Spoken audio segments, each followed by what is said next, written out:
대전 지역 최대 미제 사건으로 남아있었던 지난 2001년 국민은행 강도 살인 사건 피해자 2명이 경찰에 붙잡혔습니다. 신상이 공개된 이들은 고교 동창생이었는데요. 자, 이호진 기자 전해주시죠. 네, 대전경찰청에 나와 있습니다. 말씀하신 것처럼 대전 최대 장기 미제 사건으로 남아있던 둔산동 국민은행 강도 살인 사건 피의자들이 붙잡혔습니다. 사건이 발생한 지 7,553일, 21년 만입니다. 피의자들은 51살 이정학과 52살 이승만입니다. 이렇게 실명을 말할 수 있는 건 앞서 오늘 오전 열린 피의자 신상공개위원회에서 이들의 신상공개가 결정됐기 때문입니다. 워낙 오래전 사건이다 보니 우선 어떤 사건이었는지부터 간략하게 설명해 드리겠습니다. 사건이 발생한 건 지난 2001년 12월 21일입니다. 당시 둔산동 국민은행 지하주차장에 2인조 강도가 들었습니다. 당시 강도들은 총을 들고 있었고 현금을 옮기는 수송 차량 속 돈을 노렸습니다. 훔친 차를 타고 은행 지하주차장으로 들어와 현금을 옮기는 은행 직원들을 총으로 위협했고 돈 3억 원을 갖고 달아났습니다. 이 과정에서 실제 총 4발을 발사했고 이때 당시 은행 직원 김모 씨가 총탄에 맞아 숨졌습니다. 그렇게 달아난 강도들을 경찰이 추적했지만 끝내 잡지 못했습니다.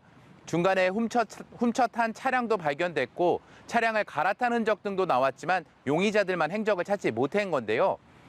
당시 수사 대상만 목격자와 전과자 등 5,300여 명에 이르렀지만 범인을 특정할 수 없었습니다. 자, 그렇게 오랜 기간 미제로 남아있던 이 사건이 어떻게 실마리가 풀리게 된 건가요?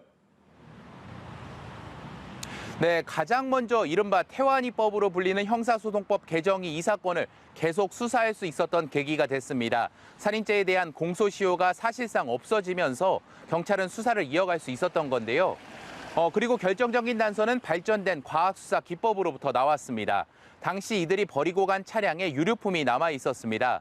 범인들이 썼던 마스크와 손수건 등이었는데요. 21년 전에는 이 마스크에서도 DNA가 검출되지 않았습니다. 하지만 DNA 증폭 기술이 발전하며 이 마스크에서 신원을 알 수 없는 남성의 DNA가 검출됐습니다. 이 DNA가 2015년 충북에서 수사한 불법 게임장에서 검출된 한 DNA랑 일치한다는 사실이 확인됐고 이를 토대로 당시 게임장을 드나들었던 사람 15,000명에 대한 수사가 이뤄졌습니다. 그렇게 이정학이 용의자로 특정됐고 지난 25일 경찰이 이정학을 검거했습니다. 이후 이정학의 진술을 토대로 공범 이승만도 붙잡혔습니다. 자, 그렇다면 이들이 범행을 저질렀다는 결정적 증거는 확보가 된 셈이네요.